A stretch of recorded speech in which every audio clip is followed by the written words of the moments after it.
Avant de commencer l'histoire, dites-nous d'où vous nous regardez en laissant un commentaire ci-dessous.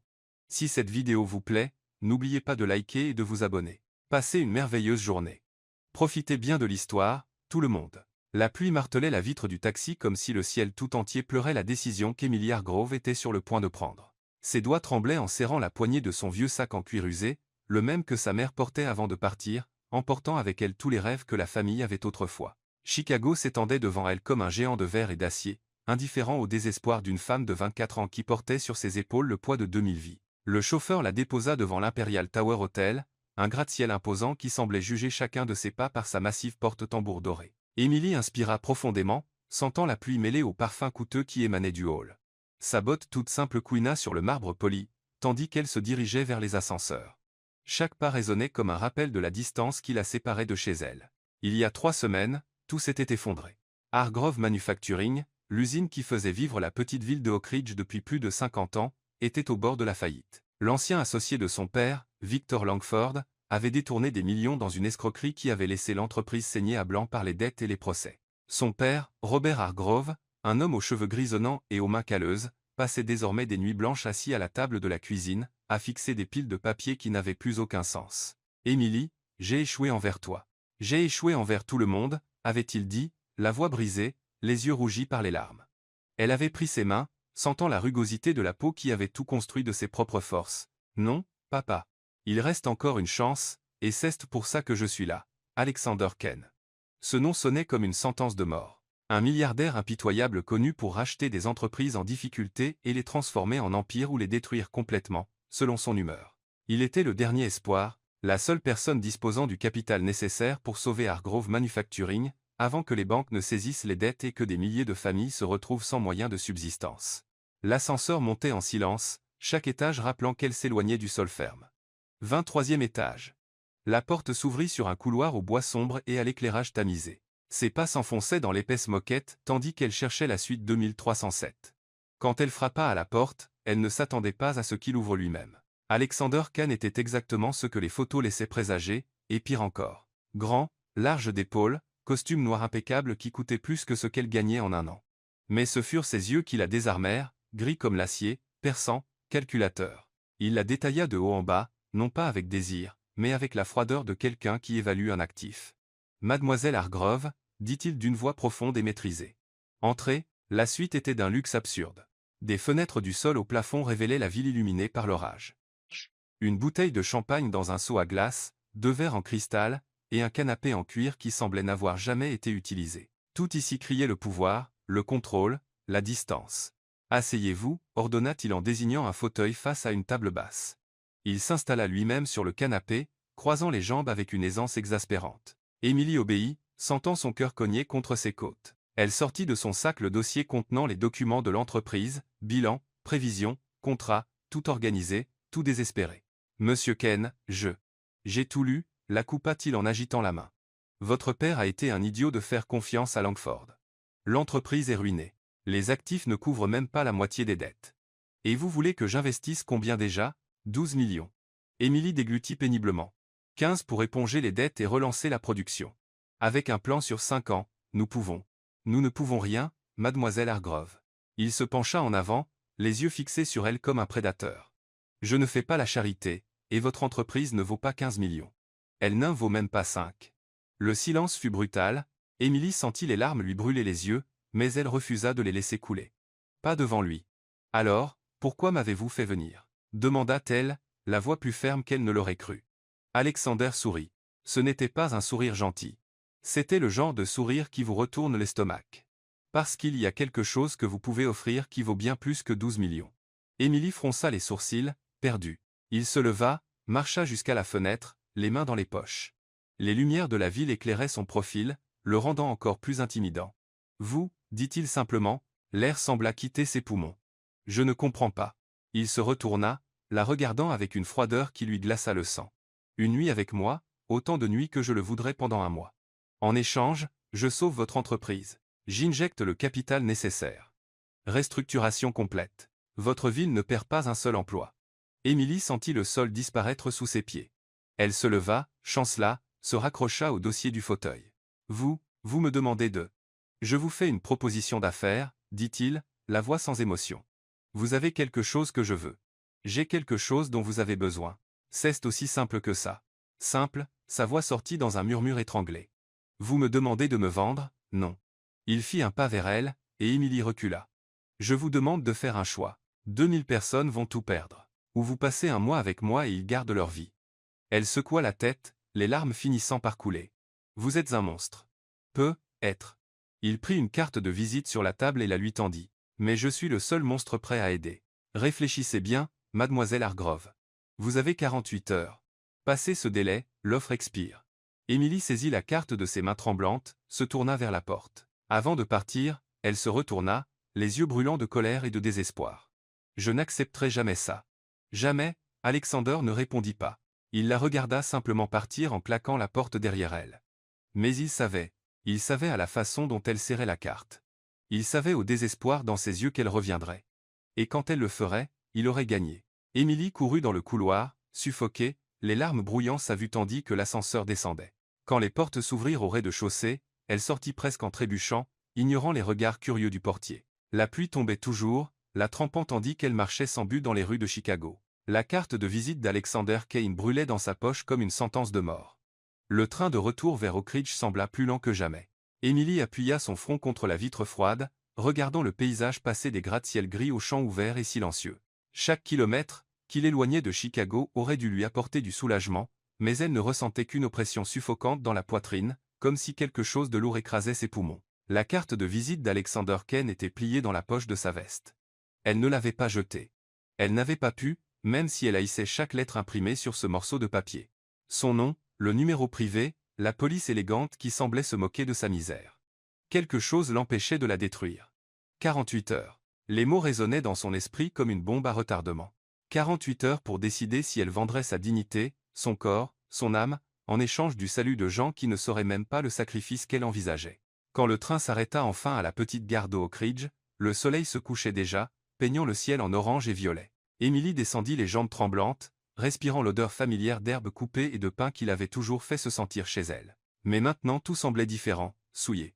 Elle marcha dans les étroites rues de la ville, passant devant la boulangerie de Madame Whittaker, qui ouvrait encore à 5 heures du matin chaque jour. Le garage de Vieux Hank, l'école primaire où elle avait elle-même étudié. Chaque coin, chaque visage familier, chaque sourire timide des voisins qui la saluaient, tout semblait supplier en silence, « Sauve-nous, s'il te plaît ». Émilie accéléra le pas, incapable de supporter les regards. Quand elle arriva à la maison familiale, une modeste maison à 2 étages aux peintures écaillées et au jardin que sa mère avait autrefois soigné avec tant d'amour, elle trouva son père assis sur le porche, une tasse de café froid à la main. Robert Hargrove leva les yeux en la voyant, l'espoir qui brillait dans son regard manqua de détruire Émilie. « Alors » demanda-t-il, la voix rauque de fumeur. « Il va nous aider » Émilie monta lentement les marches, s'assit à côté de lui sur le banc en bois qui craquait sous le poids des années de souvenirs. « Il a dit qu'il devait réfléchir » mentit-elle en détournant le regard. « Je dois le rappeler dans 2 jours. » Le visage de son père s'effondra, mais il hocha la tête, posant sa main tremblante sur la sienne. « Tu as fait ce que tu pouvais, ma chérie. Je suis fier de toi. » Ces mots furent comme des couteaux. Fier. S'il savait ce qu'Alexander avait proposé, le dirait-il encore? S'il savait que sa fille envisageait, réellement envisageait, de se prostituer pendant tout un mois, le regarderait-il encore dans les yeux? Cette nuit-là, Émilie ne put pas dormir. Elle resta allongée dans sa chambre d'enfant, fixant le plafond fissuré, écoutant les bruits de la maison, le robinet qui gouttait dans la salle de bain, les pas agités de son père dans le salon, le vent qui cognait contre les vieilles fenêtres. À 3 heures du matin, elle renonça à dormir. Elle enfila un sweat à capuche et sortit par la porte de derrière, marchant dans les rues désertes de Oak Ridge jusqu'à l'usine. Hargrove Manufacturing était silencieuse, ses énormes portes métalliques fermées à clé, les fenêtres obscures. Mais Émilie connaissait chaque recoin de cet endroit. Elle y avait grandi, jouant parmi les machines quand son père l'amenait le week-end. Elle connaissait l'odeur d'huile et d'acnevier, le grondement des moteurs, la fierté sur le visage des ouvriers. Quand un nouveau lot était terminé, elle posa sa main sur la porte froide, ferma les yeux. 2000 personnes. Ce n'étaient pas juste des chiffres, c'étaient des visages. Ben, le responsable de production qui avait 3 enfants et une femme atteinte d'un cancer. Laura de la comptabilité, qui économisait chaque centime pour payer les études de sa fille. Le jeune Jake, récemment embauché, qui avait enfin réussi à quitter la maison de sa mère alcoolique. Ils dépendaient tous de cet endroit, et maintenant ils dépendaient tous d'elle. Émilie sortit son téléphone de sa poche d'une main tremblante. Il était 3h20 du matin. Elle regarda la carte d'Alexander, les lettres tachées par l'humidité de ses mains moites. « Appelez-moi quand vous serez prête. » Elle composa le numéro avant de pouvoir se raviser. Le téléphone sonna une fois, 2 fois, 3 fois. Mademoiselle Hargrove. Sa voix était claire, sans trace de sommeil, comme s'il avait attendu. Je pensais que ça prendrait plus de temps. Émilie ferma les yeux, sentant les larmes couler sur ses joues. Sa voix se brisa. Elle inspira profondément, serrant le téléphone si fort que ses doigts blanchirent. J'accepte. Silence à l'autre bout, puis un soupir qui semblait presque satisfait. Sage décision, dit-il, je savais que vous prendriez la bonne décision. Ce n'est pas bien, murmura-t-elle, la voix brisée. Rien de tout ça n'est bien. Être pas, répondit Alexander, la voix aussi froide que l'air de la nuit. Mais c'est nécessaire, demain soir, 20h. Même hôtel, même suite. Ne soyez pas en retard. Attendez, et mademoiselle Hargrove, il marqua une pause.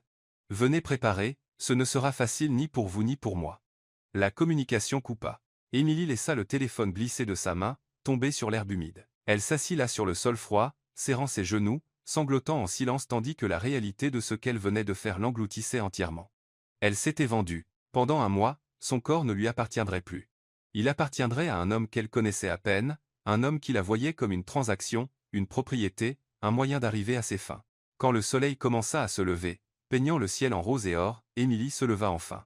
Ses vêtements étaient trempés de rosée, son corps lui faisait mal à cause du froid, mais elle ressentait une étrange torpeur, comme si elle avait laissé une partie d'elle-même là, assise sur cette herbe humide. Elle rentra en silence, monta l'escalier sans bruit, et s'enferma dans sa chambre. Elle avait besoin d'une douche. Elle avait besoin de s'habiller, elle avait besoin de se préparer parce que dans moins de 24 heures elle serait de nouveau à Chicago. Et cette fois il n'y aurait pas de retour en arrière. Dans le tiroir de la commode, elle trouva une robe toute simple que sa mère lui avait offerte il y a des années, noire, discrète, à la coupe élégante, qu'elle n'avait jamais eu l'occasion de porter. Elle passa ses doigts sur le tissu doux, imaginant ce que sa mère dirait si elle était encore en vie. Si elle lui dirait de fuir, si elle lui dirait de se battre, ou si elle dirait que parfois l'amour exige des sacrifices que personne d'autre n'a besoin de connaître. Émilie plia soigneusement la robe et la rangea dans sa petite valise. Puis elle s'assit au bord du lit, regardant par la fenêtre la ville endormie, et attendit que le temps passe. Car quelque part au fond de sa poitrine, là où la colère se mêlait à la peur, elle savait une chose avec une certitude absolue. Alexander Ken avait peut-être acheté son corps, mais il n'aurait jamais son âme. Le trajet de retour vers Chicago fut un brouillard de paysages qu'Émilie enregistra à peine. Chaque battement de cœur semblait faire écho à la même question. Que fais-tu? Que fais-tu? Mais elle connaissait déjà la réponse. Elle faisait ce qu'il fallait faire, même si cela signifiait se briser de l'intérieur. Quand le taxi s'arrêta devant l'Imperial Tower Hotel, la nuit était déjà tombée sur la ville. Les lumières dorées du hall brillaient comme un piège scintillant, à la fois invitant et dangereux. Émilie paya le chauffeur de ses mains tremblantes, tenant sa petite valise comme un bouclier. 20h. Elle regarda la montre à son poignet, un cadeau de son père pour ses 10 à 8 ans. 10 à 9h52. Il lui restait encore 8 minutes. 8 minutes de liberté avant de franchir la ligne qui séparait celle qu'elle était de celle qu'elle allait devenir. Elle inspira profondément, sentant l'air froid de la nuit remplir ses poumons, et entra. L'ascenseur monta dans un silence oppressant. Émilie évita son reflet dans les parois miroirs, incapable d'affronter la femme qui la regardait, pâle, effrayée, mais déterminée. La robe noire qu'elle portait lui semblait trop lourde, trop serrée, trop fausse, mais c'était tout ce qu'elle avait. 23e étage. Les portes s'ouvrirent. Ses pieds avancèrent automatiquement dans le couloir familier. Chaque pas s'enfonçant dans l'épaisse moquette comme si elle marchait dans des sables mouvants. Suite 2307. La porte était entr'ouverte. Émilie la poussa lentement. La suite était transformée, ce n'était plus l'espace froid et corporate d'il y a 2 jours. C'était quelque chose de complètement différent et infiniment plus troublant. Des bougies, des dizaines, dispersées sur les tables et les rebords de fenêtres, créant des ombres dansantes sur les murs. Le parfum des roses rouges emplissait l'air, lourd et presque suffocant. Une bouteille de champagne ouverte, 2 verres en cristal, et sur les immenses fenêtres les rideaux de soie avaient été tirés, transformant la vue sur la ville en un spectacle de lumière lointaine. Tout cela aurait dû être romantique, mais pour Émilie cela ressemblait à une cruelle mise en scène. Elle fit un pas à l'intérieur, et c'est alors qu'elle l'entendit. Le bruit de l'eau qui coulait dans la salle de bain, il était là, en train de se préparer. Émilie ferma les yeux, sentant la panique monter dans sa gorge. « Tu peux partir. Tu peux encore partir. » Mais alors l'image du visage de son père apparut dans son esprit. Les regards fatigués des ouvriers de l'usine, les enfants d'Oak Ridge, qui n'auraient plus rien à manger si l'entreprise fermait.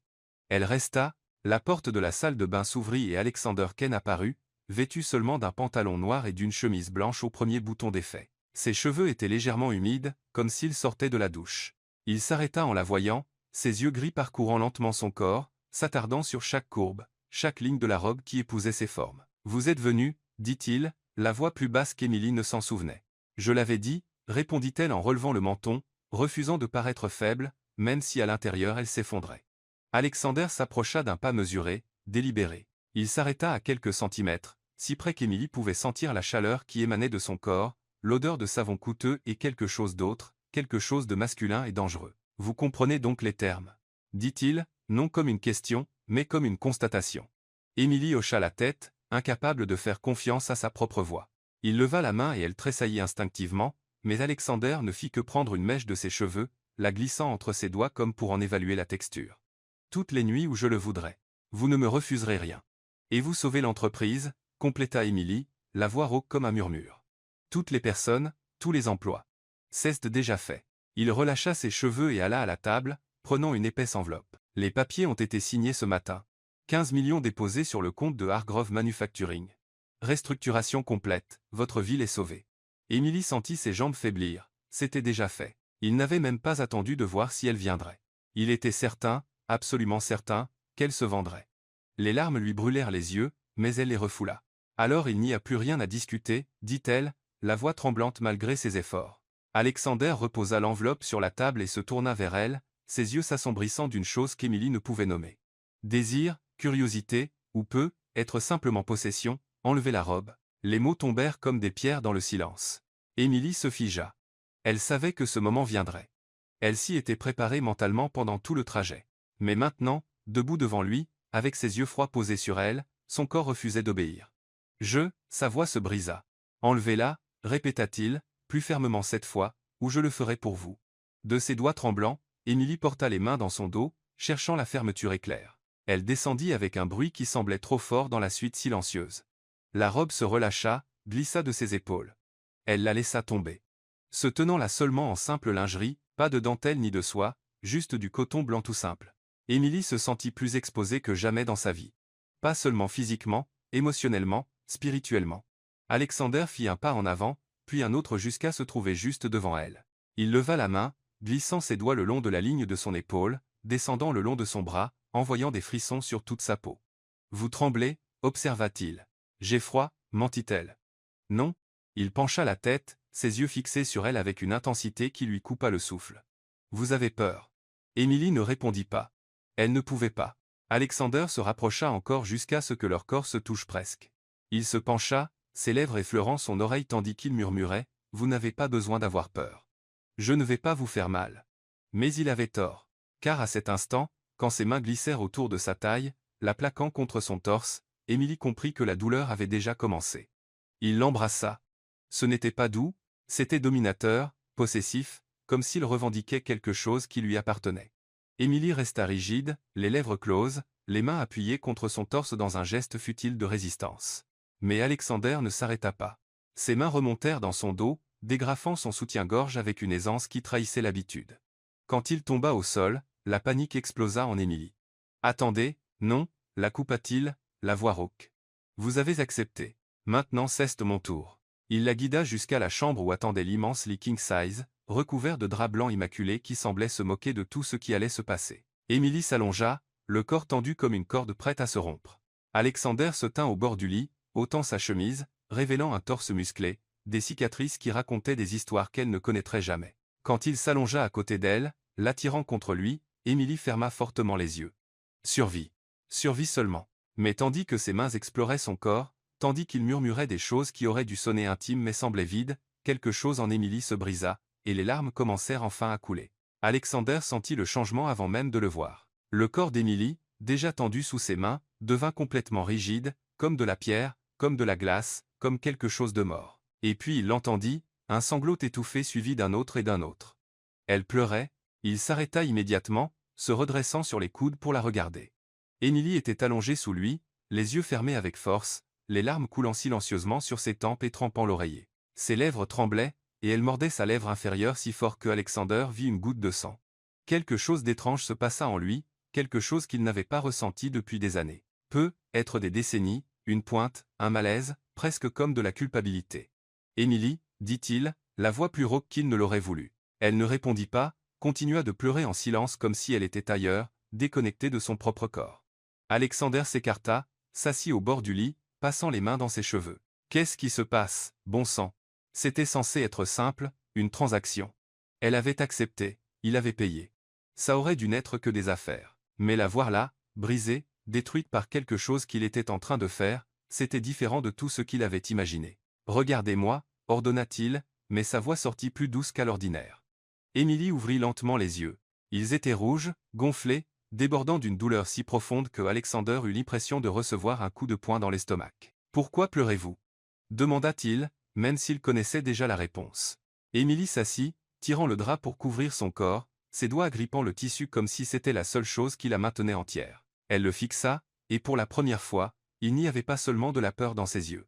Il y avait de la colère, pure et incandescente. « Pourquoi je pleure » répéta-t-elle, la voix se brisant dans un rire sans joie. « Vous me demandez pourquoi » Alexander ne répondit pas. Il attendit simplement. « Parce que vous êtes en train de me voler quelque chose, » dit Émilie, chaque mot sortant comme une accusation. « Quelque chose que je n'ai jamais donné à personne. Quelque chose que je gardais, que j'attendais pour quelqu'un qui m'aimerait. Pour un moment qui signifierait quelque chose. » Elle s'arrêta, essuyant ses larmes du dos de la main. Mais de nouvelles continuaient de couler. « Mais vous vous en fichez, n'est-ce pas? Pour vous, ce n'est que des affaires. Juste une conquête de plus, juste un corps de plus. » Alexander sentit sa mâchoire se crisper. « Vous avez accepté. Je sais que j'ai accepté. » Sa voix explosa, emplissant la suite silencieuse. « Je sais, mais ça ne rend pas ça juste. Ça ne fait pas de vous moins un monstre pour m'avoir forcé à choisir entre ma dignité et la survie de 2000 personnes. » Elle descendit du lit, trébuchant en ramassant ses vêtements éparpillés sur le sol. Ses mains tremblaient tellement qu'elle arrivait à peine à tenir la robe. « Vous voulez connaître la vérité, Alexander Kane ?» Elle se tourna vers lui, complètement nue, vulnérable, mais avec une force dans les yeux qui le laissa sans voix. « Je suis vierge. » Le monde s'arrêta. Alexander la fixa, les mots prenant un moment pour être assimilés. Vierge, elle l'était. « Je n'ai jamais été avec personne, » continua Émilie, la voix tremblante, mais ferme. « Je voulais que ma première fois soit spéciale, je voulais que ce soit avec quelqu'un qui me verrait comme plus qu'un objet, quelqu'un qui tienne à moi. » Elle fit un pas vers lui et Alexander réalisa qu'il reculait instinctivement. « Mais vous me volez ça. Vous prenez quelque chose qui n'avait jamais existé avant et vous le transformez en une transaction sale, en honte, en quelque chose que je porterai toute ma vie. » Ces mots étaient des couteaux, chacun coupant plus profondément que le précédent. « Vous pensez que vous êtes puissant, » continua-t-elle, la voix montant de nouveau. « Pensez qu'acheter les gens vous rend fort, vous rend important. » Émilie s'approcha jusqu'à être à quelques centimètres de lui, ses yeux brûlants dans les siens. « Vous êtes pathétique, » murmura-t-elle.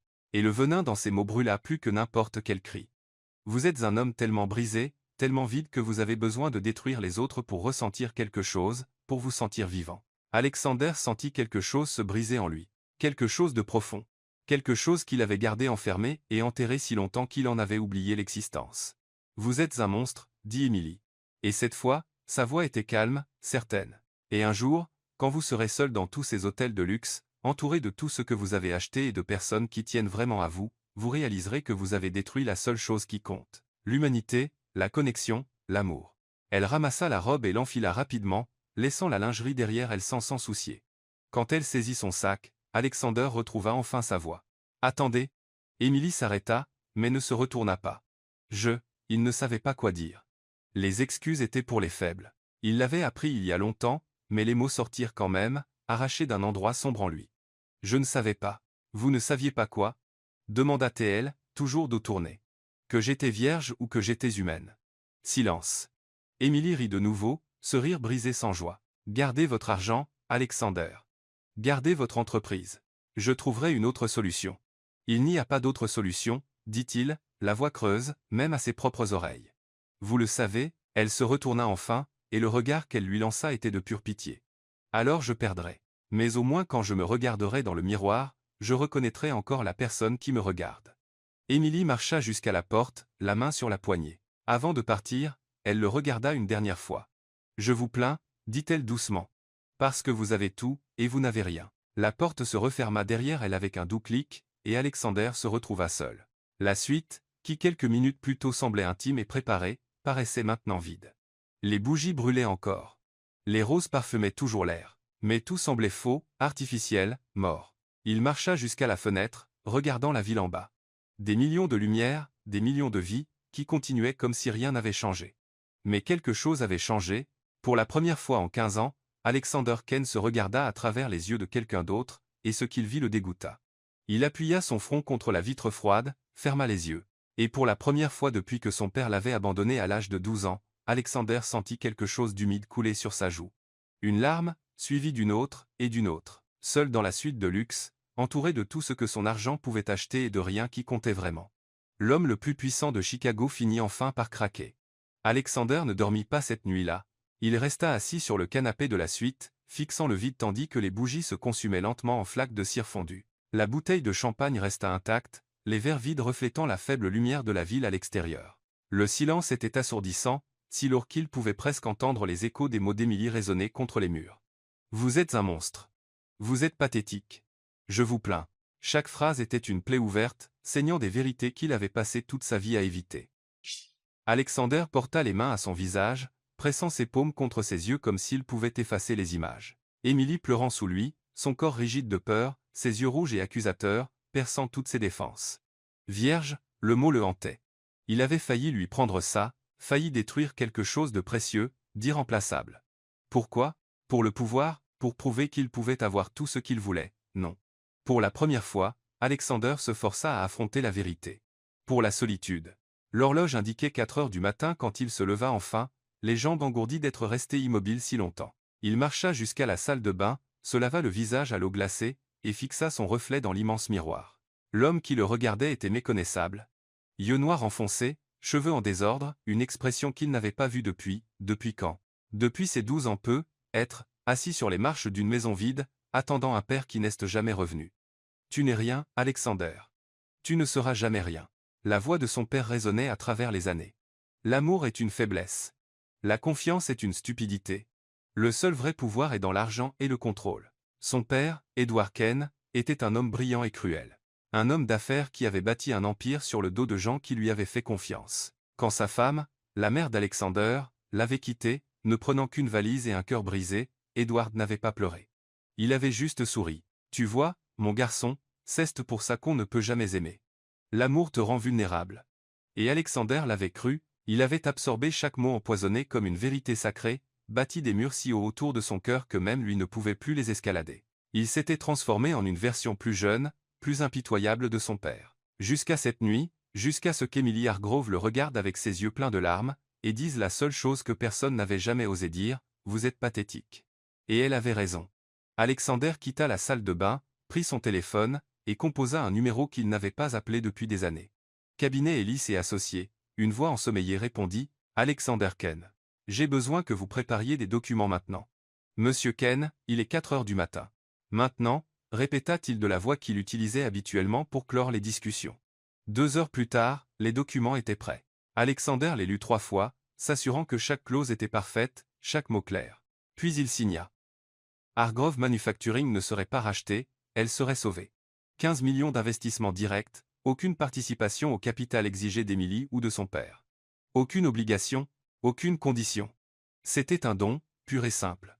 Ou peut être, admit Alexander en regardant le soleil se lever sur Chicago. Ce n'était pas un don. C'était une pénitence. Quand il revint à Oak Ridge 3 jours plus tard, la ville était plongée dans une tempête de neige précoce. D'épais flocons tombaient du ciel gris, recouvrant les rues étroites d'un manteau blanc qui rendait tout silencieux et propre, comme si la nature elle-même offrait un nouveau départ. Alexander roula dans les rues familières, observant la petite ville qu'il n'aurait jamais regardée 2 fois en temps normal. Mais maintenant chaque détail attirait son attention. La boulangerie d'où sortait de la fumée par la cheminée. Les enfants qui faisaient des bonshommes de neige devant l'école. La vieille station-service où un homme en combinaison saluait chaque client par son prénom. C'était ça, la communauté. Quelque chose qu'il n'avait jamais eu. Quelque chose qu'Emily était prête à tout sacrifier pour protéger.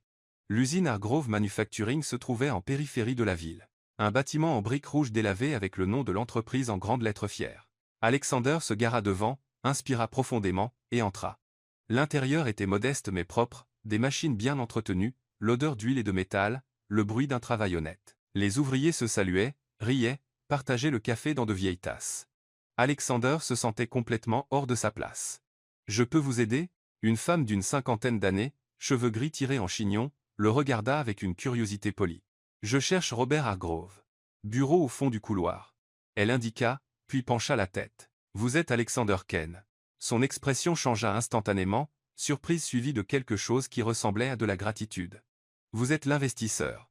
Vous avez sauvé cet endroit. » Alexander ne savait pas quoi dire, il hocha simplement la tête et marcha dans le couloir. Robert Hargrove était assis derrière un bureau couvert de papier, le visage fatigué, mais moins abattu qu'Alexander ne s'y attendait. Quand il leva les yeux et vit Alexander, il se leva brusquement, renversant un stylo au passage. « Monsieur Kane, je ne m'attendais pas.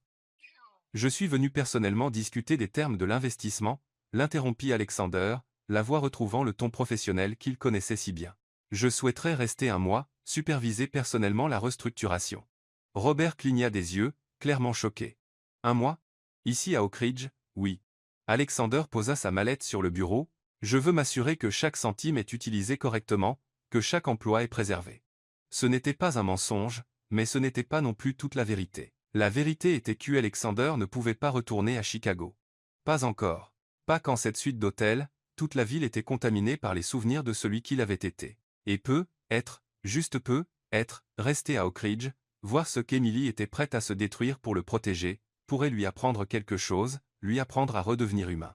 Robert lui tendit la main, encore un peu incertain. « Bienvenue chez Hargrove Manufacturing, Monsieur Kane. » Alexander serra sa main, sentant les cales de années de travail manuel. « Appelez-moi Alexander. » Et pour la première fois en 15 ans, le nom sonna juste. Quand il quitta le bureau, il passa devant la même femme aux cheveux gris. « Emily est là aujourd'hui ?» demanda-t-il avant de pouvoir s'en empêcher. La femme sourit. « Elle est dans l'entrepôt 3, elle vérifie l'inventaire. » Alexander hocha la tête et marcha dans la direction indiquée, le cœur battant d'une façon qui n'avait rien à voir avec les affaires. Car cette fois, quand il verrait Emily Hargrove, ce ne serait pas en conquérant. Ce serait en homme qui essayait de comprendre s'il méritait encore le pardon. Emily avait le dos tourné quand Alexander entra dans l'entrepôt 3. Elle portait un jean délavé, de lourdes bottes de travail, et un épais pull qui cachait ses formes. Mais même ainsi, quelque chose en lui réagit à cette vue. Ce n'était pas du désir, ou du moins pas seulement du désir. C'était quelque chose de plus profond, plus troublant. Une reconnaissance comme si cette femme ordinaire, les cheveux attachés en une queue de cheval désordonnée et un clipboard à la main, était plus réelle que quiconque il avait jamais connu. Elle comptait des cartons empilés, ses lèvres bougeant silencieusement, tandis qu'elle prenait des notes. La lumière tamisée de l'entrepôt créait des ombres douces sur son visage, et Alexander remarqua qu'il y avait des cernes sous ses yeux. Elle ne dormait pas non plus, à cause de lui. Il s'éclaircit la gorge. Emily se retourna, si vite qu'elle manqua de faire tomber le clipboard. Quand ses yeux rencontrèrent les siens, Alexander vit tout. Le choc, la colère, la peur, et quelque chose d'autre. Elle se cacha rapidement derrière un masque de froideur. « Qu'est-ce que vous faites ici ?» demanda-t-elle, la voix tranchante comme du verre brisé. « Je suis venu superviser l'investissement », répondit Alexander, gardant une voix neutre. « Professionnel. Je serai à Oak Ridge pendant un mois. » La couleur quitta le visage d'Emily. « Un mois ? Oui, je veux m'assurer. » « Non », elle secoua la tête, reculant d'un pas. « Non, vous ne pouvez pas être ici. Vous ne pouvez pas, Alexander. » Il leva les mains en geste d'apaisement. « Je ne suis pas venu pour ça. Je suis venu pour les affaires. Seulement les affaires. » Elle le fixa, ses yeux cherchant des signes de mensonge, de manipulation. Alexander se força à rester immobile, la laissant regarder. Finalement, Emily expira lentement. « Si vous me touchez, dit-elle, la voix basse, mais mortelle, je crierai. Et je me fiche de combien de millions vous avez investi, toute cette ville vous tombera dessus comme une tempête. Je ne vous toucherai pas, dit Alexander. » Et pour la première fois, il le pensait vraiment. « Vous avez ma parole ?» Elle rit sans humour. « Votre parole ne signifie encore rien pour moi, pensa-t-il. Mais être qu'un jour elle signifiera quelque chose. » Les jours suivants furent étranges et tendus. Alexander loua un petit appartement au-dessus du café principal de la ville, un espace modeste qui aurait horrifié son moi d'il y a une semaine, mais qui maintenant semblait approprié. Il passait ses matinées à l'usine à revoir les rapports financiers, à parler avec les fournisseurs, à apprendre le nom de chaque employé, et à regarder Emily, non pas d'une manière prédatrice, pas comme avant, mais avec une curiosité sincère. Elle était différente ici dans son élément. Confiante sans arrogance, gentille avec les plus jeunes employés, patiente quand elle expliquait les processus, ferme quand elle prenait des décisions. Les gens la respectaient non par peur, mais par amour. Alexander n'avait jamais vu quelque chose de semblable. Un matin, il la trouva dans la réserve, luttant pour atteindre une caisse sur une étagère haute. Elle était sur la pointe des pieds, les doigts effleurant le bord, mais incapable de l'attraper. « Laissez-moi vous aider », dit-il en apparaissant derrière elle.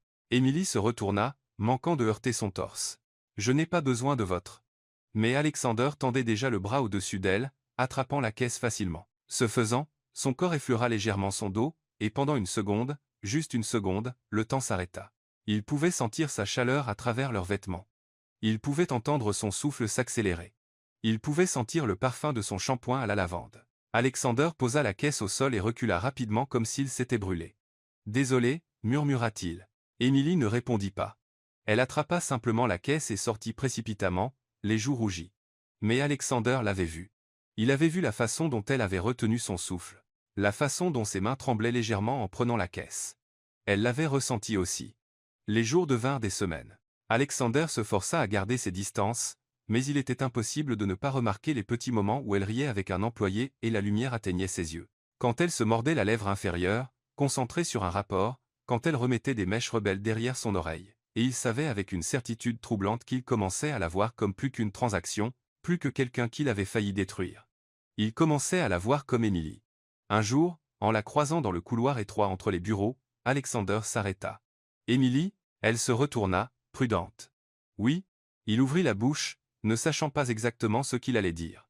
Les excuses semblaient insuffisantes. Les explications vides.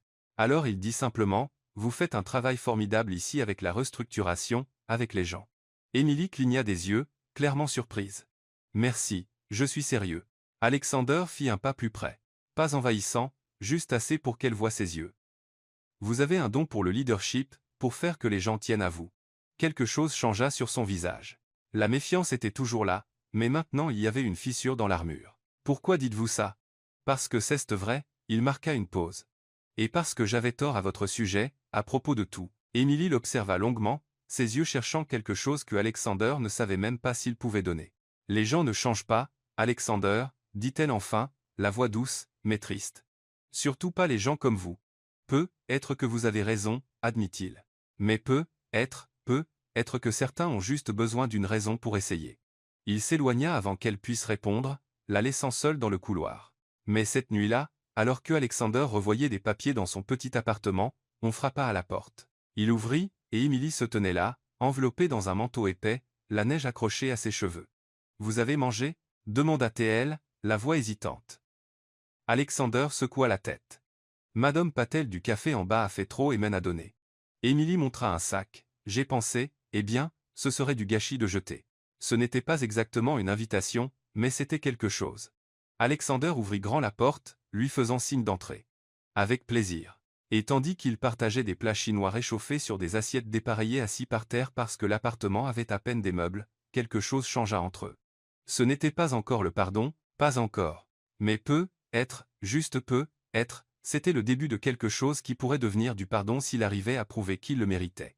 La nouvelle se répandit dans Oak Ridge comme une traînée de poudre. Alexander Kane, le milliardaire de Chicago, avait fait un don massif à l'orphelinat local, Hope House for Children, $50 000 pour les rénovations, de nouveaux jouets pour tous les enfants, et le plus impressionnant, un fonds mensuel permanent pour s'assurer qu'aucun enfant ne manque jamais de rien.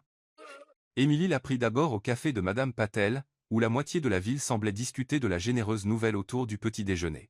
Il n'a même pas demandé de publicité, disait Madame Whittaker de la boulangerie, les yeux écarquillés d'admiration.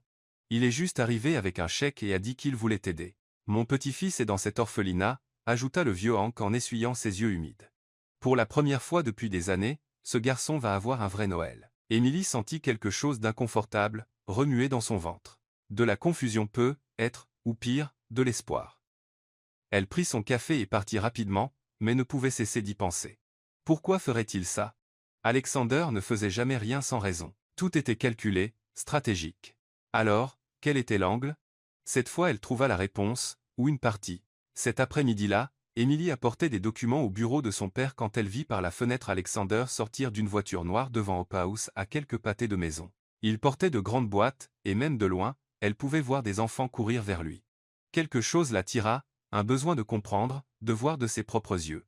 Elle laissa les papiers sur le bureau de son père et marcha jusqu'à l'orphelinat, le cœur battant sans raison claire. Quand elle arriva, elle se tint dehors derrière la grille en fer, regardant à travers les barreaux. Alexander était entouré d'enfants. Une petite fille, être 5 ans, s'accrochait à sa jambe, riant. Un garçon plus âgé lui montrait un dessin. D'autres déchiraient les boîtes, criant de joie en découvrant des jouets, des jeux, des livres, et Alexander souriait. Pas le sourire froid et calculé qu'Emily connaissait. C'était un vrai sourire, qui atteignait ses yeux, rendant son visage complètement différent. Plus jeune, plus humain. Il s'agenouilla pour être au niveau des yeux d'une petite fille aux tresses noires et aux grands yeux tristes. « Comment tu t'appelles » demanda Alexander doucement. « Lily » murmura la petite fille, serrant un vieil ours en peluche. « Lily » répéta Alexander comme pour le mémoriser. « C'est un très joli prénom. »« Tu vas partir » demanda Lily, la voix si petite qu'Emily l'entendait à peine. « Tout le monde part toujours. » L'expression d'Alexander changea. Quelque chose passa dans ses yeux. Douleur, reconnaissance, souvenir. « Je vais rester un moment, » dit-il, tendant la main pour toucher doucement ses cheveux. « Je te le promets. » Emily sentit quelque chose se serrer dans sa poitrine. Elle voyait quelque chose qu'elle n'aurait pas dû voir. Quelque chose de privé, de vulnérable.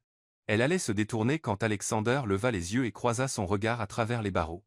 Pendant un moment aucun des deux ne bougea, puis Alexander se releva, dit quelque chose aux enfants, et marcha vers la grille. Emily pensa à courir, mais ses pieds ne lui obéirent pas. « Vous m'avez suivi » demanda-t-il quand il fut prêt, mais il n'y avait pas d'accusation dans sa voix, juste de la curiosité. « Je vous ai vu de la fenêtre » admit Emily. « Et j'avais besoin de comprendre pourquoi. »« Pourquoi ?»« Quoi ? Pourquoi vous avez fait ça ?» Elle désigna l'orphelinat. « Le don, les rénovations, pourquoi ?» Alexander mit les mains dans ses poches, regardant en arrière vers les enfants qui jouaient. « Parce que j'ai été un de ces enfants. » Emily cligna des yeux, surprise. « Quoi ? Quand ma mère a quitté mon père, il n'était pas vraiment fait pour être père. » La voix d'Alexander était distante, comme s'il racontait l'histoire de quelqu'un d'autre. « Je passais des jours seul, sans nourriture, sans surveillance.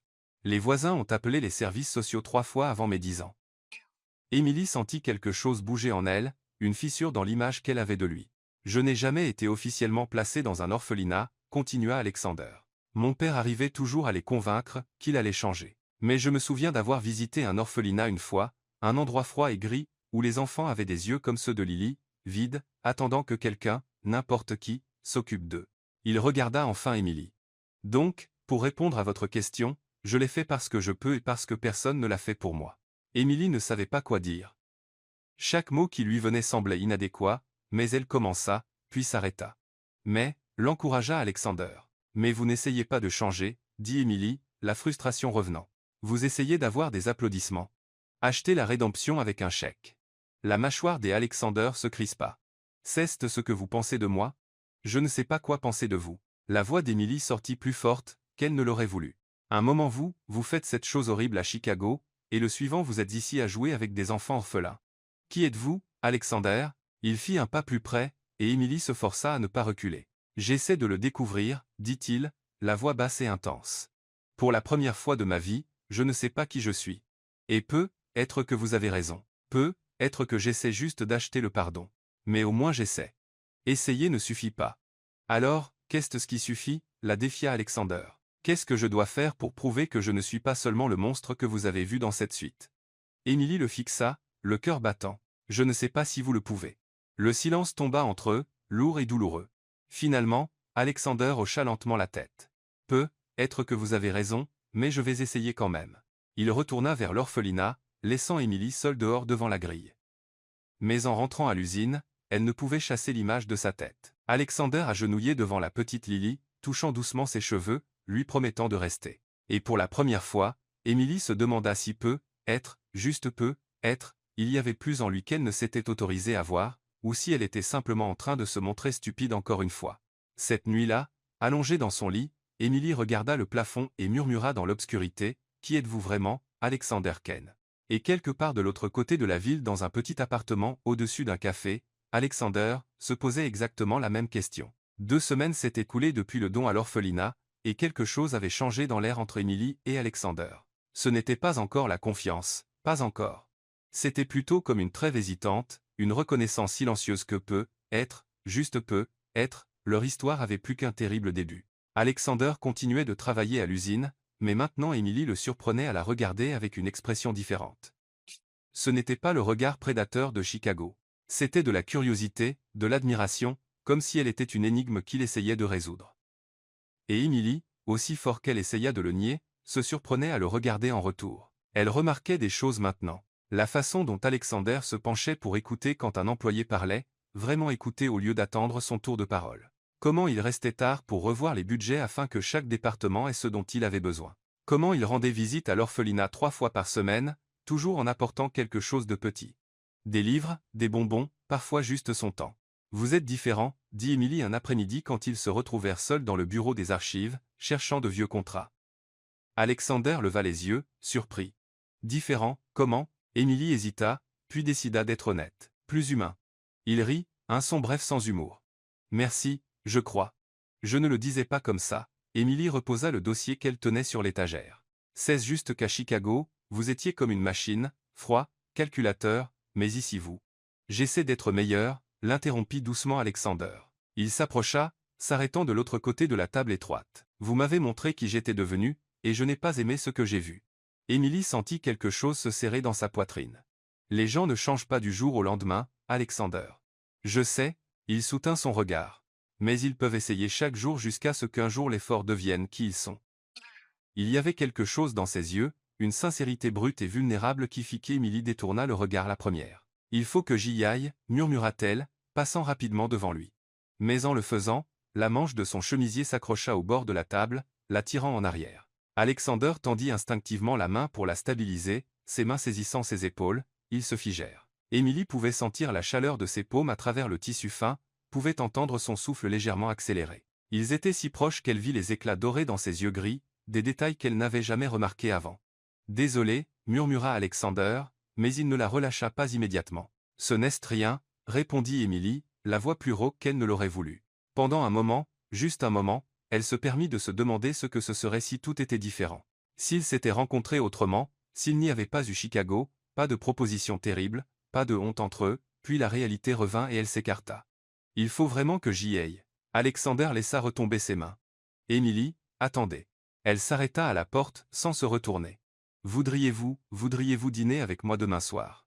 Emily se tourna enfin vers lui. Pourquoi? Parce que j'aimerais vous connaître, dit simplement Alexander. La vraie vous, pas la femme désespérée à Chicago. Pas la dirigeante ici à l'usine. Juste Emily. Elle aurait dû dire non. Chaque instinct hurlait de dire non. Mais quand elle ouvrit la bouche, elle s'entendit dire « ou ». Un petit sourire plein d'espoir toucha ses lèvres. Laissez-moi m'en occuper. Le lendemain soir, Alexander se présenta à la porte de la maison Hargrove, vêtu d'un jean et d'un simple pull. Aucun des costumes coûteux qu'il portait à Chicago. Il tenait un petit bouquet de fleurs sauvages, qu'il avait visiblement cueilli lui-même. Celles-ci sont pour vous, dit-il en les tendant à Emily. Elle prit les fleurs, sentant quelque chose d'étrange et de chaud s'étendre dans sa poitrine. Personne ne lui avait jamais offert de fleurs avant. Merci. Le restaurant était un petit italien sur la rue principale. Rien de chic, juste 20 tables avec des nappes à carreaux rouges et blancs, l'odeur d'ail et de basilic dans l'air. Alexander choisit une table dans un coin à l'écart des regards curieux. « Pourquoi ici ?» demanda Emily en s'asseyant. « Parce que je ne voulais pas vous impressionner avec de l'argent, » répondit Alexander. « J'ai déjà essayé. Ça n'a pas très bien marché. » Malgré elle, Emily sourit. Le dîner commença maladroitement, plein de silence gênant et de conversations sur des sujets sûrs, le temps, l'usine, Oak Ridge. Mais quand le vin arriva, un simple rouge recommandé par le patron, quelque chose changea. « Parlez-moi de votre mère, » dit soudain Emily. Alexander s'arrêta, son verre à mi-chemin de ses lèvres. « Pourquoi? Parce que vous avez dit qu'elle était partie, et je veux comprendre. » Il reposa le verre sur la table, ses doigts en traçant le bord. « Elle était gentille, » dit-il enfin, toujours souriante, même quand mon père la faisait pleurer. Je me souviens une fois, quand j'avais 6 ans, il a cassé toute sa vaisselle parce que le dîner était en retard. Elle a tout nettoyé en silence et puis m'a emmené dehors et nous avons fait un pique-nique sur l'herbe avec des sandwichs. Sa voix s'épaissit. Le jour où elle est partie, elle m'a serré dans ses bras et a dit « Je t'aime, Alex. N'oublie jamais que tu mérites d'être aimé. » Puis elle est partie et je ne l'ai plus jamais revue. Emily sentit les larmes lui brûler les yeux. Quel âge aviez-vous? 12 ans. Avez-vous essayé de la retrouver, tous les jours les 5 premières années? Alexander leva enfin les yeux brillants, puis j'ai abandonné. Si elle m'avait vraiment aimé, elle serait revenue. Alexander, mon père m'a dit que l'amour est un mensonge, continua-t-il, les mots sortant comme une confession. Que les seules choses réelles sont le pouvoir et le contrôle. Alors j'ai bâti toute ma vie là-dessus. Construit des murs si hauts que rien ne pouvait me blesser. Jusqu'à Chicago, murmura Emily. Jusqu'à vous. Alexander tendit la main à travers la table, s'arrêtant avant de toucher la sienne. Vous avez brisé ces murs avec une seule phrase. Vous êtes pathétique. Personne n'avait jamais eu le courage de me dire la vérité avant. Emily regarda sa main si proche de la sienne, et maintenant j'apprends que être mon père avait tort. Que peut être l'amour n'est pas une faiblesse. Il tourna sa paume vers le haut, une offre silencieuse. Emily regarda cette main, la même main qui avait failli la détruire, mais qui maintenant tenait des fleurs sauvages et ouvrait des portes pour des enfants orphelins. Et lentement, le cœur battant, elle posa sa main dans la sienne. Les doigts des Alexander se refermèrent doucement autour des siens, chauds et fermes. Merci, murmura-t-il. Pourquoi? Pour m'avoir donné une chance. Ils finirent le dîner, main dans la main, parlant de choses qui comptaient. Rêve, peur, regret. Quand ils sortirent, la neige avait recommencé à tomber, transformant Oak Ridge en conte de fées hivernales. Alexander la raccompagna chez elle, marchant lentement, comme s'il ne voulait pas que la nuit finisse. Quand ils arrivèrent devant la porte d'entrée, tous deux s'arrêtèrent. « Emily, dit Alexander, la voix basse et intense. Oui. Je ne peux plus prétendre que je ne ressens rien. » Le cœur d'Emily bondit. « Alexander, je sais que je n'ai aucun droit. » Il fit un pas plus près, ses yeux suppliants. « Je sais que j'ai commencé ça de la pire façon possible, mais quand je vous regarde maintenant, je vois tout ce que j'ai toujours voulu et que je n'ai jamais cru mériter. » Il leva la main, hésitant, puis effleura doucement une mèche de cheveux de son visage, ses doigts s'attardant contre sa joue. « Vous me donnez envie d'être meilleur, d'être digne, d'être aimé. » Emily ne pouvait plus respirer, plus penser. Elle ne ressentait que son contact, chaud contre sa peau et le regard dans ses yeux. Vulnérable, plein d'espoir, effrayé. « Puis-je » Il se pencha légèrement, une question silencieuse. Emily savait qu'elle aurait dû dire non. Savait que c'était trop tôt, trop rapide, trop risqué. Mais quand elle ouvrit la bouche, un seul mot sortit. Oui, Alexander se pencha lentement, lui laissant le temps de changer d'avis. Ses mains encadrèrent son visage avec une tendresse qui lui donna envie de pleurer. Et puis ses lèvres touchèrent les siennes, ce n'était rien de ce que Emily avait imaginé.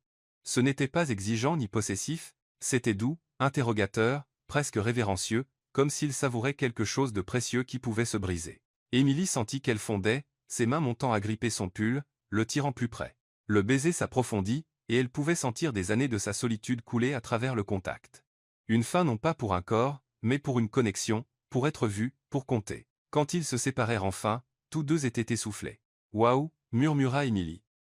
Alexander sourit, un vrai sourire sincère qui transforma tout son visage. « Oui, waouh » Il pressa son front contre le sien, les yeux fermés. « Bonne nuit, Emily. Bonne nuit. » Il s'écarta à regret et descendit les marches, s'arrêtant pour la regarder une fois avant de disparaître dans la neige. Emily entra, s'appuyant contre la porte fermée, le cœur encore battant, les lèvres encore frémissantes. Et pour la première fois depuis Chicago, elle se permit de penser, peut-être qu'il peut vraiment changer. Peut-être que nous le pouvons tous les deux.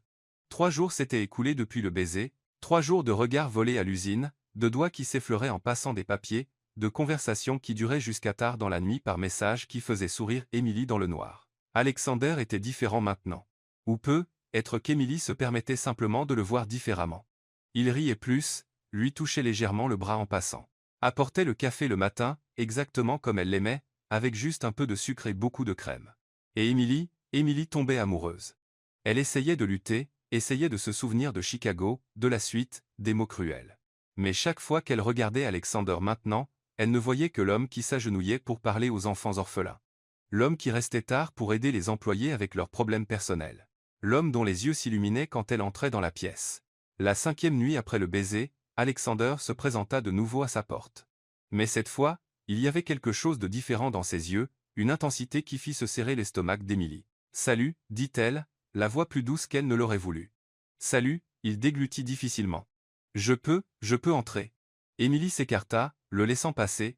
Il se tint dans le petit salon, les mains dans les poches, visiblement nerveux. « Quelque chose ne va pas » demanda-t-elle. « Non, Alexander passa la main dans ses cheveux. « J'avais besoin de vous voir, d'être près de vous. » Emily sentit quelque chose de chaud se répandre dans sa poitrine. « Vous m'avez vu toute la journée à l'usine. »« Je sais. » Il la regarda enfin dans les yeux. « Mais ce n'est pas pareil, là-bas nous devons faire semblant d'être juste collègues, mais quand je suis ici avec vous, je peux simplement être moi. » Il fit un pas vers elle et Emily ne recula pas. « Emily, murmura-t-il, levant la main pour toucher légèrement son visage. Je n'arrête pas de penser à vous, à nous, à comment tout a commencé si mal, mais d'une certaine façon ça commence à sembler juste. Son pouce traça sa joue, descendant jusqu'à sa lèvre inférieure. Je veux vous connaître, continua-t-il, la voix rauque. Vraiment, pas juste des conversations et des dîners. Je veux savoir comment vous respirez quand vous dormez. Je veux savoir quel bruit vous faites quand vous riez vraiment. Je veux savoir. Il s'arrêta, ses yeux s'assombrissant. Je veux savoir ce que c'est d'aimer comme vous méritez d'être aimé. Le cœur d'Émilie battait si fort qu'elle était certaine qu'il pouvait l'entendre. Alexander, si vous n'êtes pas prêt, il dit rapidement. Je comprends. J'attendrai toute une vie si, Émilie le fit taire d'un baiser. Il était différent du premier. Celui-ci était urgent, affamé, plein de semaines de tensions accumulées et de désirs refoulés. Ses mains montèrent dans ses cheveux, le tirant plus près, et Alexander gémit contre ses lèvres. Vous êtes sûr? Demanda-t-il entre les baisers, ses mains glissant autour de sa taille. Parce que si nous commençons, je ne sais pas si je pourrai m'arrêter. Je ne suis sûr, murmura Émilie, le regardant dans les yeux. Et c'est vous que je veux. Quelque chose changea dans son expression, comme si elle venait de lui offrir le plus grand cadeau du monde. Alexander la souleva d'un mouvement fluide, la faisant enrouler ses jambes autour de sa taille. Il la porta jusqu'à sa chambre, l'embrassant tout le long, comme s'il ne pouvait supporter d'être sans ses lèvres même une seconde. Quand il la posa sur le lit, il s'arrêta, la regardant avec une révérence qui fit monter les larmes aux yeux d'Émilie. « Vous êtes si belle, murmura-t-il, s'agenouillant à côté du lit. Et je suis si chanceux. » Il commença lentement. Chaque bouton de son chemisier fut défait avec soin, ses doigts effleurant la peau qui se révélait. Quand le chemisier tomba enfin, il l'embrassa, sans se presser, mais en savourant ses épaules, la courbe de son cou, le creux entre ses seins. Alexander, souffla Émilie, ses doigts s'enfouissant dans ses cheveux. Je sais, murmura-t-il contre sa peau. Je le ressens aussi. Il l'aida à enlever le reste de ses vêtements, chaque pièce ôtée comme s'il déballait quelque chose de précieux. Et quand elle fut complètement nue devant lui, Alexander se contenta de regarder, ses yeux parcourant chaque courbe, chaque ligne. Parfaite, dit-il, la voix épaisse d'émotion. Vous êtes absolument parfaite. Émilie le tira vers elle, l'aidant à enlever ses propres vêtements jusqu'à ce qu'il n'y ait plus rien entre eux. Peau contre peau, cœur contre cœur. Alexander s'allongea à côté d'elle, une main traçant des motifs paresseux sur son ventre, remontant pour dessiner ses seins, la faisant s'arquer contre le contact. Dites-moi ce que vous voulez, murmura-t-il, ses lèvres effleurant son oreille. Vous, murmura Émilie. Juste vous. Il l'embrassa profondément, tandis que ses mains exploraient, apprenant chaque centimètre d'elle. Quand ses doigts glissèrent entre ses cuisses, Émilie gémit, tout son corps tremblant de sensations qu'elle n'avait jamais ressenties avant. Ça va? Demanda Alexander, ses yeux cherchant les siens. Oui, allaita-t-elle. Ne vous arrêtez pas. S'il vous plaît, ne vous arrêtez pas. Il la travailla lentement, patiemment, jusqu'à ce qu'elle tremble et soit désespérée. Ce n'est qu'alors qu'il se plaça au-dessus d'elle, ses yeux rencontrant les siens. Ça risque de faire mal au début, l'avertit-il doucement. Dites-moi si vous voulez que je m'arrête. Émilie hocha la tête, le tirant dans un baiser. Alexander entra lentement, si lentement qu'Émilie voulait pleurer devant la retenue qu'elle voyait sur son visage. Il y eut un moment d'inconfort, une pression aiguë, et elle grimaça. Il se figea immédiatement. Émilie, ça va, promit-elle, en roulant ses jambes autour de lui. Continuez, il avança par petits mouvements, lui laissant le temps de s'ajuster, l'embrassant à travers l'inconfort jusqu'à ce que progressivement, miraculeusement, ça commence à être bon. Mieux que bon, incroyable, oh! Allaita Émilie quand il fut enfin complètement en elle. Oh mon Dieu! Alexander laissa échapper un rire tremblant. Oui, exactement. Il commença à bouger, et ce fut comme rien de ce qu'Émilie avait jamais imaginé. Chaque poussée envoyait des vagues de plaisir à travers elle. Chaque baiser approfondissait la connexion, chaque murmure de son prénom la faisait se sentir vue, valorisée, aimée. Émilie, gémit Alexander, le visage enfoui dans son cou. Vous êtes tout.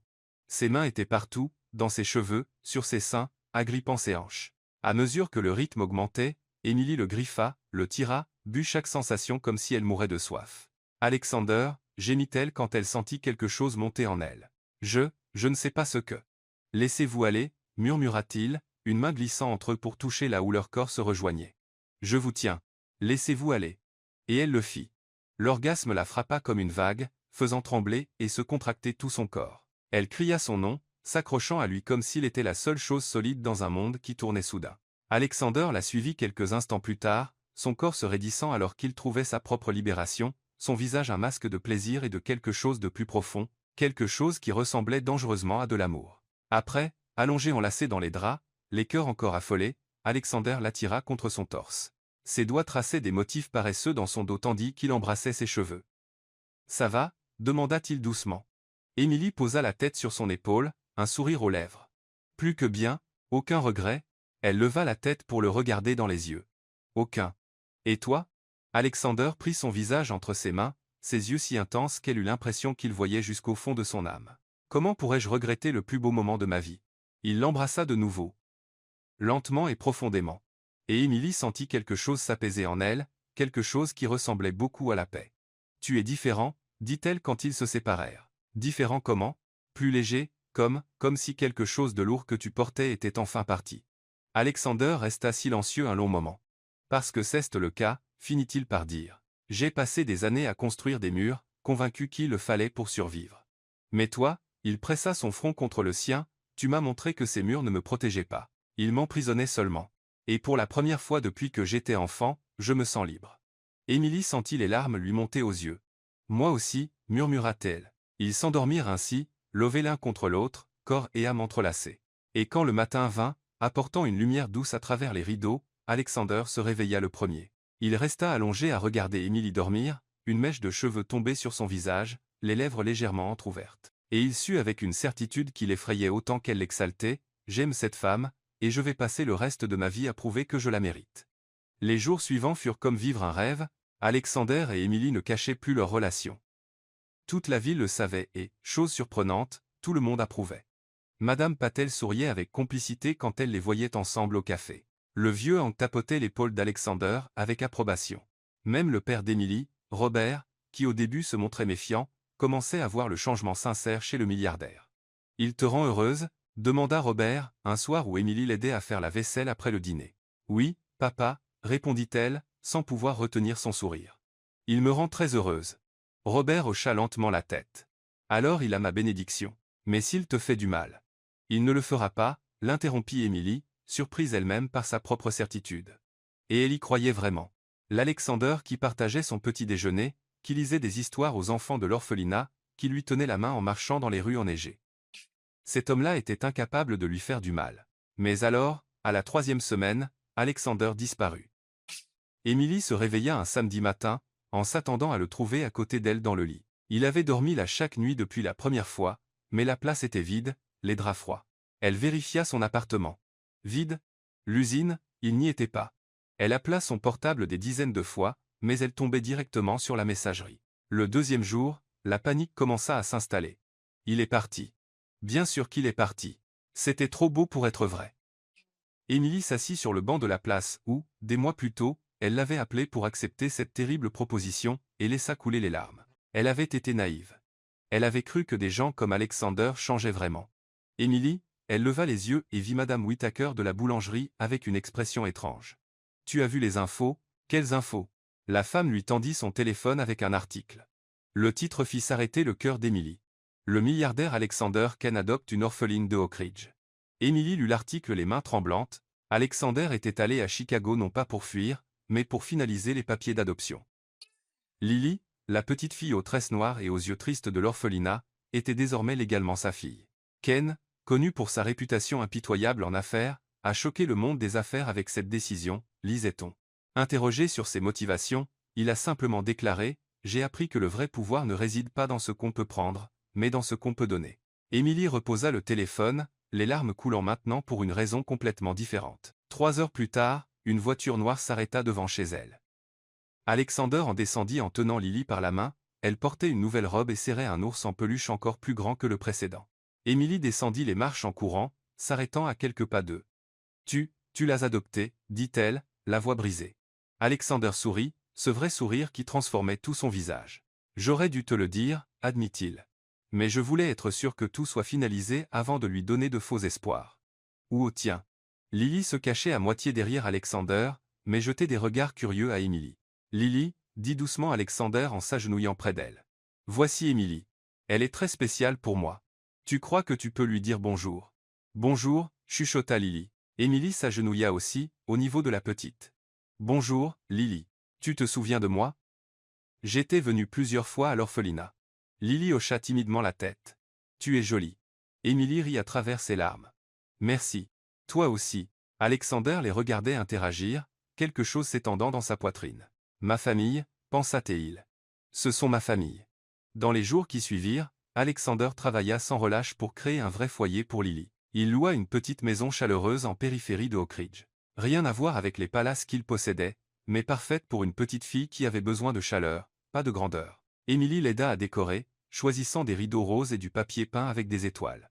Elle apprit à Alexander à faire des tresses, à lire des histoires du soir, à simplement être là. Et lentement, miraculeusement, Lily s'épanouit. Ses yeux, autrefois vides, se mirent à briller. Elle riait, d'un rire fort et joyeux qui faisait monter les larmes aux yeux d'Alexander chaque fois. Elle appelait Emily Mademoiselle Emily avec une révérence adorable qui lui faisait fondre le cœur. Une nuit, 2 mois après l'adoption, Alexander se présenta à la porte d'Emily, avec Lily déjà endormie dans ses bras. Elle a insisté pour venir te voir avant de dormir, expliqua-t-il, mais elle s'est endormie en route. Emily les fit entrer, regardant Alexander déposer délicatement Lily sur le canapé et la couvrir d'une couverture. « Il faut que je te dise quelque chose, dit-elle. Alexander la serra contre lui, ses mains posées sur sa taille. « Quoi ? Je t'aime. » Les mots sortirent simples, directs, vrais. Alexander se figea, les yeux écarquillés. « Quoi ? Je t'aime » répéta Emily en prenant son visage entre ses mains. « J'ai lutté. J'ai essayé de me convaincre que c'était trop tôt, trop rapide. Mais je ne peux plus le nier. J'aime l'homme que tu es devenu. J'aime le père que tu es pour Lily. J'aime » il la fit taire d'un baiser désespéré, reconnaissant, chargé de toute l'émotion qu'il ne savait pas exprimer avec des mots. Quand ils se séparèrent, tous deux pleuraient. « Je t'aime aussi » murmura Alexander contre ses lèvres. « Je t'aime depuis le moment où tu m'as traité de pathétique et où tu m'as forcé à affronter qui j'étais vraiment. Tu m'as sauvé, Emily. Tu m'as sauvé de moi-même. Nous nous sommes sauvés mutuellement, le corrigea-t-elle. Le lendemain matin, en se réveillant, Emily trouva une petite boîte sur la table de nuit avec un mot « Voudrais-tu prendre le petit déjeuner avec moi ?» Et tous les petits déjeuners suivants pour toujours. Ah, dans la boîte se trouvait une simple bague, pas extravagante, pas ostentatoire, juste un délicat anneau en or avec un petit diamant. Emily le trouva dans la cuisine en train de faire des pancakes avec Lily, tous deux couverts de farine et riant aux éclats. « Oui, » dit Emily. Alexander se retourna, les yeux pleins d'espoir. « Oui, oui, je veux t'épouser. Oui à tous les petits déjeuners, oui à tout. » Lily hurla de joie, sautant sur place. « Ça veut dire que mademoiselle Emily va habiter avec nous. » Alexander prit Emily dans ses bras et la fit tourner. « Ça veut dire que nous sommes une famille. » Alexander Ken avait tout eu. Le pouvoir, l'argent, le contrôle. Mais ce n'est que lorsqu'il a perdu le contrôle, lorsqu'une jeune femme courageuse lui a fait affronter le monstre dans le miroir, qu'il a découvert ce que signifiait vraiment tout avoir. Car au final, ce ne sont pas les millions qui nous définissent. Ce sont les petites mains que nous tenons, les cœurs que nous choisissons de protéger, l'amour que nous décidons de mériter, même quand nous pensons ne rien mériter du tout. Emily a appris à Alexander que la rédemption ne s'achète pas. Elle se gagne chaque jour, à chaque choix d'être meilleur que celui que nous étions la veille. Et être-ce là la vérité la plus puissante? Aucun de nous n'est au-delà de toute rédemption. Aucun commencement n'est si sombre qu'il ne puisse se transformer en lumière. Parfois les plus belles histoires naissent des cendres de nos pires erreurs. Et être qu'au fond, cette histoire nous parle aussi de seconde chance, de pardon, de croire que les gens peuvent changer quand ils trouvent enfin une raison d'essayer.